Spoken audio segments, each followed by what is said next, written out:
Urban Comics fait un travail qui soit... Il faut en réalité développer aussi la mission de remplacer les séries dans le contexte. Et sachant qu'il y a des séries fondamentaux qu'on n'a pas eues à une époque. Les New Gods, on les a eu de façon parcellaire, par exemple. Là, ils vont les réimprimer intégralement. Par exemple, la partie Nightfall qui a inspiré Dark Knight Rises, on l'a jamais eu en France. Oui, on l'a eu il y a 2 ans. Même la mort de Superman, c'est noté qu'un. On en avait eu qu'un bout avant qu'il le fasse en intégral. Oui, mais ça, c'est vrai que de toute façon, quand un éditeur français arrive sur ce marché-là, il faut faire des choix parce que d'ici, ça existe depuis 80 ans. Faire tout Superman, tout Batman n'a pas de sens, donc il faut scorer, essayer de trouver des choses qui sont intéressantes, qui sont encore pertinentes pour le public maintenant. C'est vrai que les épisodes de Batman des années 50 par Dick Sprang avec des machines éclatantes, moi j'adore. C'est pas le lecteur qui vient d'adorer la trilogie de Nolan, c'est pas des Batman par Dick Sprang dont il a besoin. Il veut effectivement Nightfall, il veut le Year One de Frank Miller, ou ce genre de choses. Oui, alors chose qu'ils ont fait à l'époque avec sous le masque. Oui, ça, on en a eu beaucoup avec même quand Alfred était un méchant ou dans le truc. Oui. Donc quand Alfred prenait le masque de Batman, oui, Batman n'avait pas le physique. Oui, il n'est pas tout à fait carrossé pareil. Et à l'heure d'Internet, est-ce que le comics papier a toujours... Alors, il y a une mutation sur l'économie du comics, c'est en train de changer effectivement. Des services comme Comixology sont en train d'arriver à une vitesse de croisière, au point d'ailleurs qu'Amazon les a rachetés. C'est sans doute qu'il se passe des choses à ce niveau-là.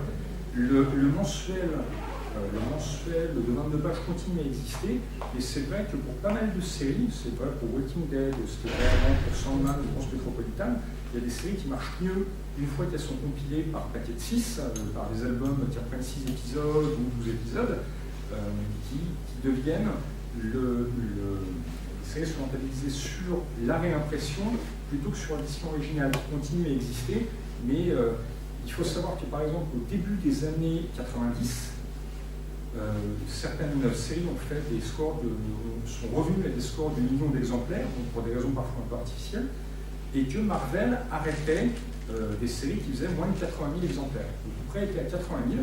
Si telle série faisait 70 000, on l'arrêtait, on trouvait autre chose.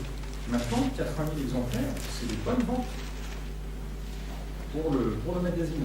Donc il y a eu vraiment un changement, il y a eu un effondrement du marché au milieu des années 90.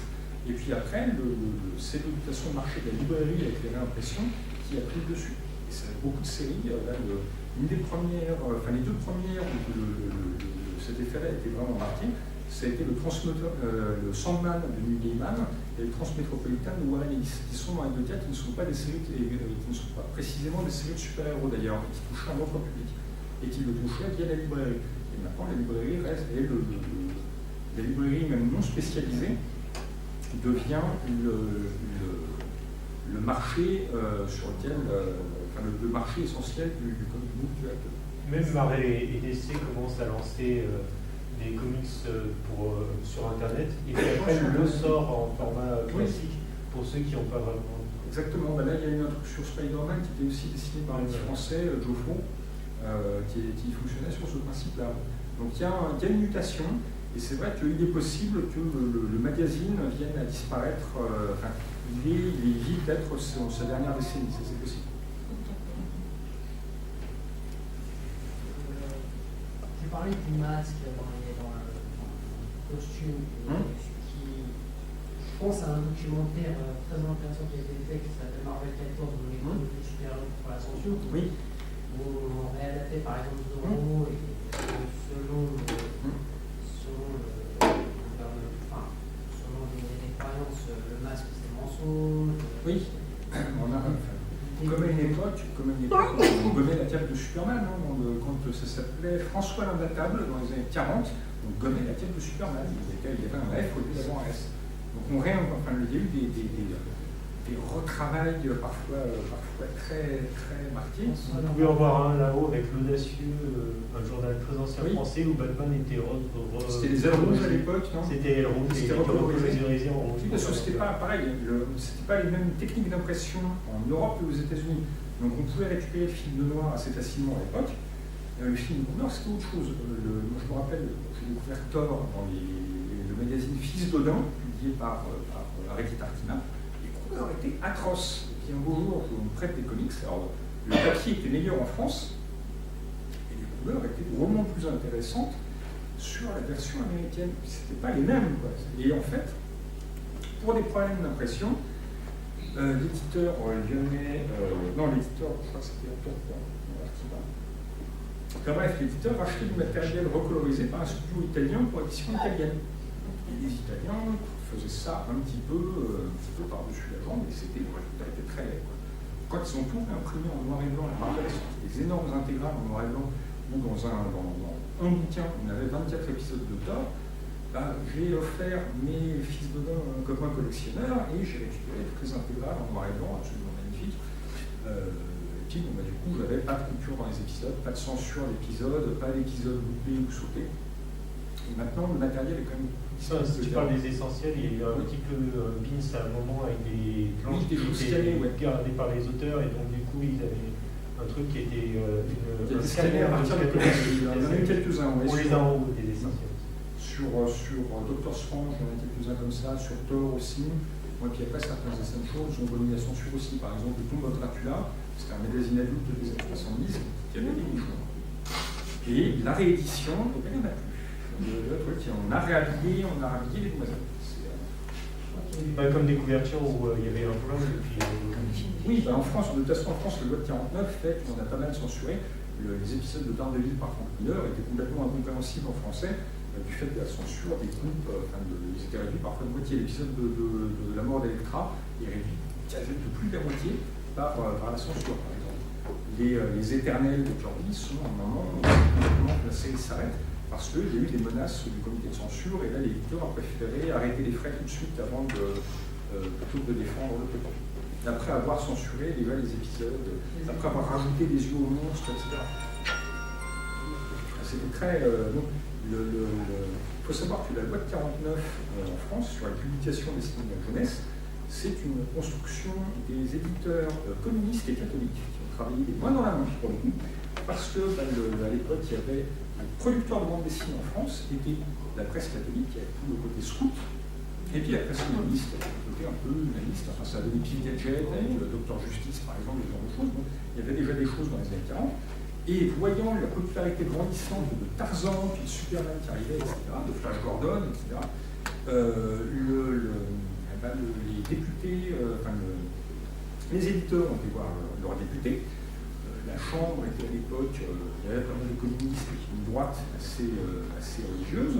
Et bien, on avait fait la loi de 49 qui était calibrée pour supprimer, pour rendre très compliqué l'utilisation de la bande dessinée américaine.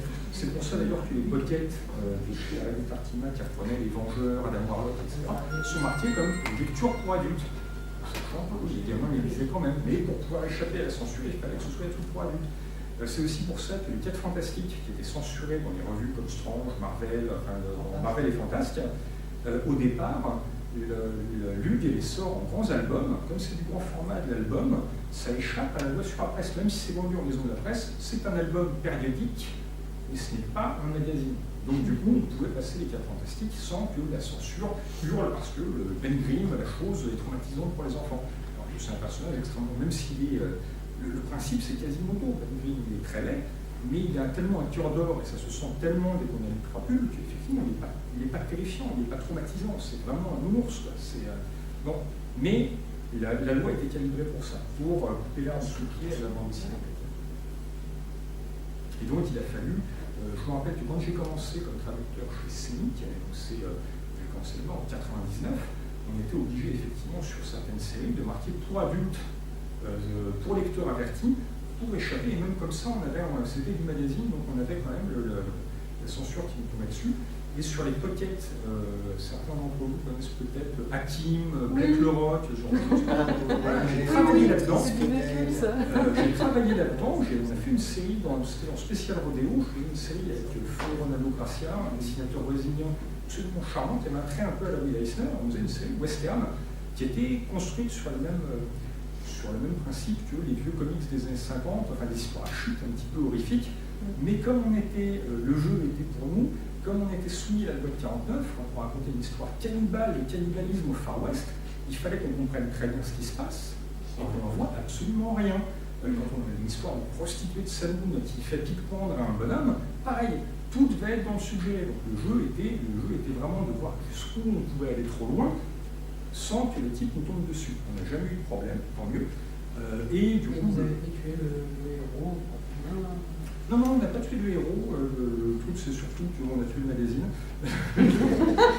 Non, enfin, le truc, c'est pas nous qui avons tué le magazine. On avait 12 pages de temps en temps.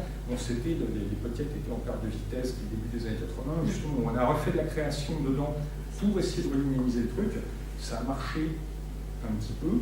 Il est arrivé un moment où ce que ça coûtait à l'éditeur, qui était un peu pas de ses sous, et les efforts que ça demandait étaient tels que l'éditeur a plié les gaules. De genre de podcasts, il en existe deux qui sont, c'est Captain Swing et un autre, et Hakim, voilà, qui sont publiés par un éditeur qui est Aventures et Voyages. Mais le groupe Prononcé qui avait arrêté les podcasts en fin 2003, je crois, ou début 2004. C'est dommage, parce que ça nous est bien, mais on avait en compte ce problème passé par la commission paritaire et la loi 49. C'était ridicule parce que la plupart de nos lecteurs étaient des gens qui avaient grandi avec ça et donc qui avaient le moyen d'âge du lectorat de spécial rodéo, c'était 40 ans. Hein. Moi je le voyais en festival, les gens qui venaient me faire signer leur truc et qui adoraient la série parce que ça les faisait bien rire, ils voyaient très bien le principe auquel on jouait. Et puis le côté hommage ou vieux truc, les types, c'était des types de 40, 50, 60 ans qui venaient faire signer leur spécial rodéo. C'était lecteurs de 12 ans ou de 8 ans, sur ces titres-là, j'en ai jamais vu. Alors qu'on les voyait sur le stand qui venaient acheter leur Batman ou ce genre de choses. Et bon, ça c'est quelque chose qui a quand même à peu près disparu. Je ne crois pas qu'elle ait été abrogée par contre, mais la commission de censure a perdu son nom. Donc un ministre un peu zélé pourra nous la ramener un jour ou l'autre. C'est même d'ailleurs, c'est pas qu'il faudrait faire, ça se fera un jour ou l'autre quand elle ne sera pas approuvée. On peut, voilà encore un futur apocalyptique que nos héros devront rencontrer.